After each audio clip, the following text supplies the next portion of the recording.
Hi, welcome back to HardReset.Info channel. In this video, I want to show you how to use screen distance feature to reduce eye strain.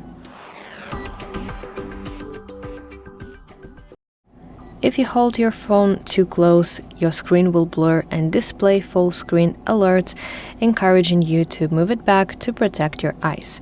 So let's open settings and scroll to section screen time.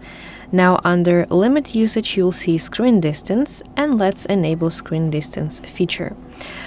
So this feature works in the background, and how it works: if you're too close to your phone for a few minutes, you will see full screen notification that says iPhone is too close.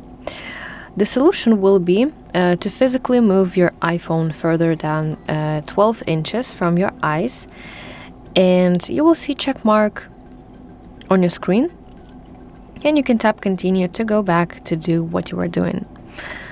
Yes, additionally, some information that this screen distance feature uses the TrueDepth camera, and the same sensors are used for your Face ID. Okay, so that is basically it. I really hope that this video helps you. If so, please like this video and subscribe to our channel to see more content like this.